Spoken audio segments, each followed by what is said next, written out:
Hello and welcome to all our viewers in Nigeria and around the world to a news cycle on Global Television, coming to you live from the nation's capital, Abuja. I am Uyi Agmofwegbe. A quick reminder that Global Television is on DSTV channel 365 and free to air on Nigecomsat. President Bola Tinubu has congratulated Dr. Zainab Shinkafi Bagudu on her election as president of the Union for International Cancer Control, making her the first African and fifth woman to lead the Global Cancer Control Organization. Shinkafi Bagudu, a pediatrician and former First Lady of Kebbi State, was elected on October 8. President Tinubu, in a statement by Special Advisor on Information and Strategy, Bayo Onanuga, described her election as a significant achievement, praising her competence and character. The Nigerian government has called on citizens to seek permission prior to using the country's national anthem. The federal government stated this through Lanre Issa Onilu, Director General of the National Orientation Agency. Issa Onilu, in a statement released today, says it is not now compulsory to seek permission before the use of the Nigerian anthem to avoid misinterpretation. However, he did not state in what context permission should be sought before the anthem could be used. The Association of Media and Communications Researchers of Nigeria, AMCRON, has called for ethics and balance in reporting security challenges. The association made the call at its 4th International Conference and Annual General Meeting in Abuja. Global Television's Queen Agaba has the rest of the story. The theme of this year's conference is Contending Issues in National Security and the Role of the Media. The Acting Vice-Chancellor, University of Abuja, Professor Aisha Sani Mekudi, says Nigeria, like any other nation, is faced with complex security challenges that demands strategic, multi-sectoral responses.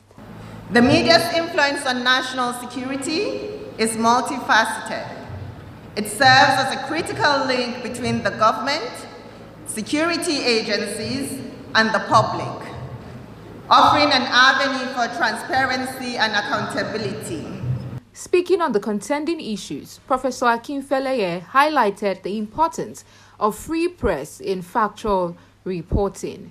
Under Chapter 2 of our Constitution, talking particularly Section 22, which empowers the journalists to do what? To monitor government and make them accountable to the people at all times. So we're talking about national security. The media should serve as mediating factor between the policymakers, the citizenry, and of course, the unwilling participant in the society. Further speaking on the issues, Chairman, Channels Group, Professor John Momo, represented by Professor Abiodun, stressed the importance of ethics and balance in reporting security challenges. The media's role in a democratic society is not one of mere reporting.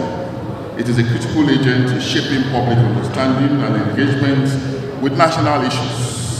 In a world where national security concerns are evolving at unprecedented rates, stakeholders say the media's role in shaping public perception, influencing policies, cannot be overemphasized.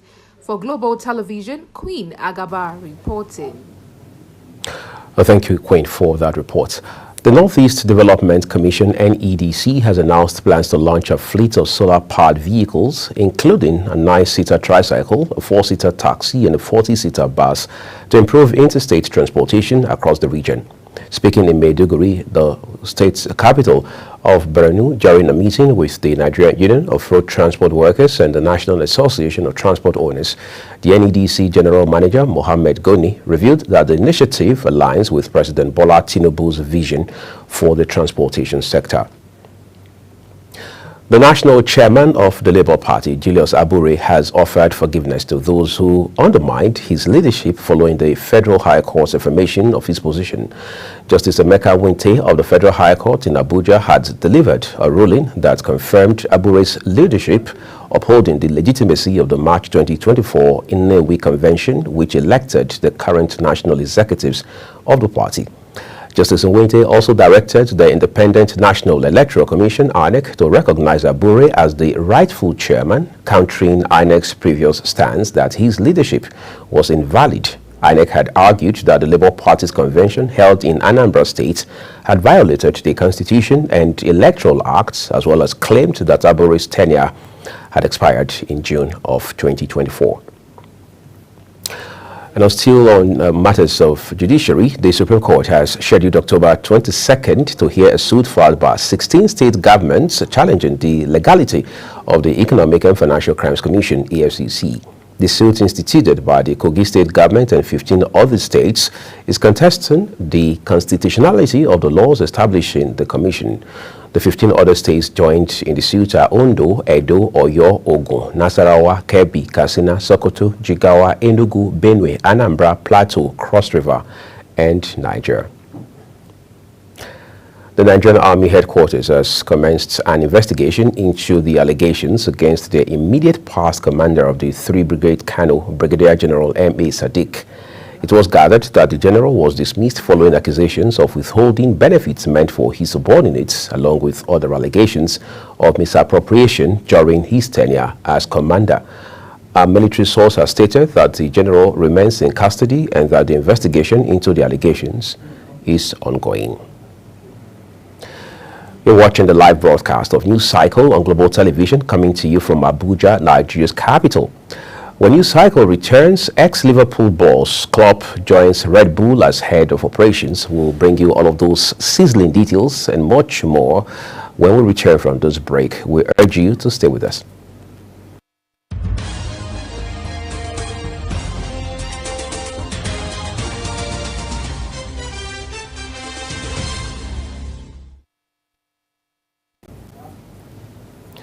This is Global Television, bringing you a live broadcast of News Cycle with Uyi Agmofwebe. Thank you so very much for your time. Fuel prices at Nigerian National Petroleum Corporation Limited service stations have surged to as high as 1,030 naira from the previous 897 naira in the Federal Capital Territory. Samuel Odi, who had gone around town in Abuja, reports that long queues of motorists were observed, with many hoping to buy the pricey products. Dr. Okon, who is the managing partner at Tenor Energy. We'll bring you details of that story later. In the meantime, as prices of petroleum products skyrocket in Nigeria with its attendant economic implications, an oil and gas sector expert, Dr. Timothy Okon, spoke to Global Television on some of the factors driving the markets. Sharon Ajay completes the report. Dr. Okon, who is the managing partner at Tenor Energy Resources Limited, attributed the hike in the price of premium motor spirit, also called petrol, to wars in Ukraine and the Middle East. In the Middle East, is a very important oil-producing region. So, Ezra, I'm going to my previous. Markets feel that something may happen, and so oil prices increase to reflect that risk, the risk that the missile might hit. The price is a second increment in 1 month from 897 naira to 1,030 naira, representing a 14.8% increase.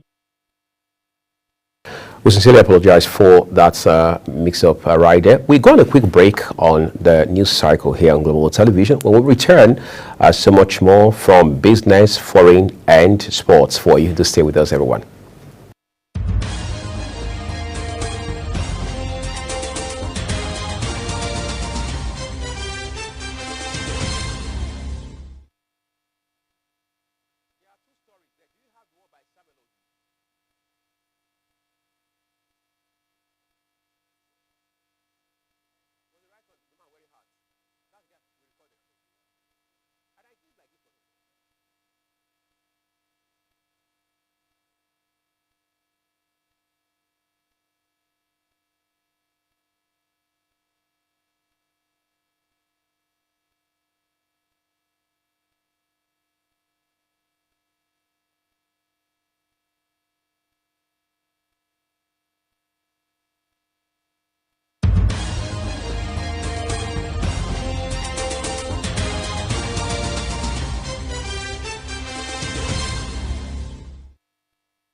Thank you for staying with us, everyone. Let's return to our previous stories now. Fuel prices at Nigerian National Petroleum Corporation Limited (NNPCL) service stations have surged to as high as 1,030 naira from the previous 897 naira across the Federal Capital Territory. Global Television's business correspondent Samuel Odi, who went around Abuja, reports that long queues of motorists were observed, with many hoping to buy the pricey product. Price is a second increment in 1 month from 897 naira to 1,030 naira, representing a 14.8% increase in the cost of premium motor spirit, otherwise known as petrol. With Dangote Refinery selling its products and the Crude for Naira initiative by President Bola Tinubu, Nigerians expect a lower fuel costs, but yet again, Nigerians are slammed with a hike on petroleum products. While awaiting the adjustment of fuel meters to reflect the new price, motorists express disappointment in the present administration.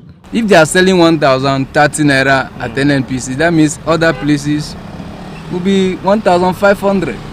Except the refinery is working.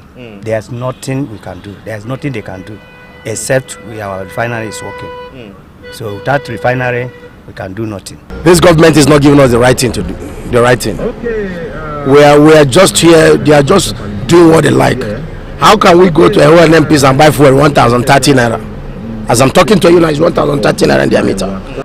With Dangote Refinery coming into existence, Nigerians expected a slash in the price, but all they get on a monthly basis is an increment of PMS. Now, the federal government says that crude will be sold for naira starting October 1st. And in that light, the NNPC have promised that there will be a change in price. Nigerians are expecting the change should be lesser than what they used to buy, but now petrol is being sold for 1,030 naira in NNPC filling station and other filling stations selling at up to 1,200 and 1,300 naira respectively.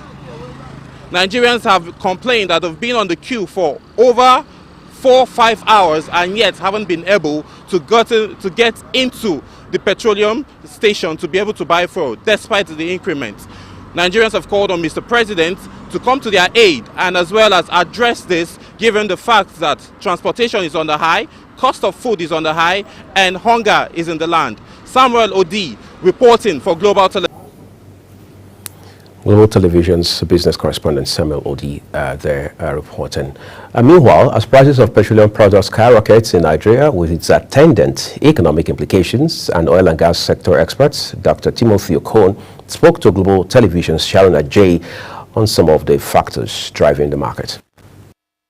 Dr. Okon, who is the managing partner at Tenno Energy Resources Limited, attributed the hike in the price of premium motor spirit, also called petrol, to wars in Ukraine and the Middle East. In the Middle East, is a very important oil-producing region. So the markets feel that something may happen, and so oil prices increase to reflect that risk, the risk that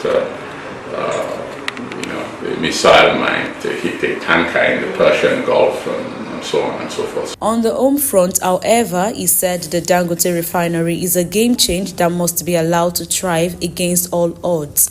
While addressing the complaints of Nigerians regarding the recently launched Dangote Refinery, Dr. Timothy Okon emphasized the need to remember that the Dangote Refinery is a private initiative that needs time to thrive. Prices.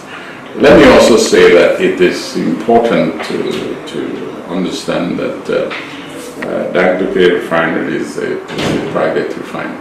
It is, and he has taken how many years to bring that on. It's a refinery that is owned by a Nigerian. It's one of the largest in the world, and we expect that refinery, which is a success story, remains a success story because it gives Nigeria access to significant oil products, refined products. Dr. Timothy Okon urged all Nigerians to be patient and hopeful for stability in the international market and the end of crisis in the different regions of the world. Sharon Ajay reporting for Global TV News. Well, thank you so very much, Ashana J. Nigeria's capital importation in the second quarter of 2024 declined by 22.85% from $3.37 billion in the first quarter of the year to $2.60 billion. These according to the National Bureau of Statistics, NBS, capital importation report for the second quarter of the year. However, when compared to the same period of last year, Nigeria's capital importation rose by 152.8% from $1.03 billion to the current figure. A consortium of investors from South Korea has concluded plans to build 4 100,000 barrel capacity refineries in various locations across Nigeria. That's according to the federal government. Minister of State for Petroleum Resources, Oil, Heineken Lekmobiri, stated this the maiden edition of a summit organized by the Crude Oil Refiners Owners Association of Nigeria in Lagos. He said the federal government is encouraging investors to build refineries by providing an open environment for all. The federal government has launched an application portal for Nigerians willing to convert their vehicles from the use of premium motor spirits, otherwise known as petrol, to compressed natural gas, CNG. This was contained in a statement by the National Orientation Agency, which says that Nigerians who wish to switch to CNG can apply on the portal and spread payments in monthly installments. The statement also highlighted flexible payment plans, noting that applicants will receive support through the process to ensure it is hassle-free. The most popular food delivery company in China has adopted drone technology for efficient food delivery in the Shenzhen area of the country. This development sparked excitement among Chinese citizens. This was disclosed in a statement and video shared by a couple of travel vloggers, Adriana and Dylan, on their TikTok page recently. Now, to the foreign scene proper, Russia's Defense Minister Andrei Belosov has met with Burkina Faso's Prime Minister Apollinaire J. Kilem de Tambela in Moscow to discuss expanding military cooperation between the two nations. That's according to the Russian Defense Ministry. Moscow has been pursuing a combination of military, diplomatic, and economic interests in Africa, vying with the West for influence after Russia's war in Ukraine triggered the biggest confrontation between Moscow and Washington in decades. Meteorologists are warning Hurricane Milton could cause several tornadoes as Florida braces for the storm's arrival. The National Oceanic Atmospheric Association says the Category 5 storm will likely trigger scattered thunderstorms across the central and southern Florida peninsula. The agency noted that current forecasts suggest conditions will favor supercell development with potential for tornadoes. French authorities have ordered Omar bin Laden, a son of slain al-Qaeda leader Osama bin Laden, to leave the country over posts on social media. And that's according to France's Interior Minister. Some excitement now from the world of sports. Former Liverpool manager Jurgen Klopp has a new role as head of football operations at Red Bull, which owns the Leipzig, Salzburg, and New York clubs. Klopp, who left Liverpool at the end of last season after 9 years in charge, says after nearly 25 years on the sidelines, he could not be more excited to be involved in a project like this.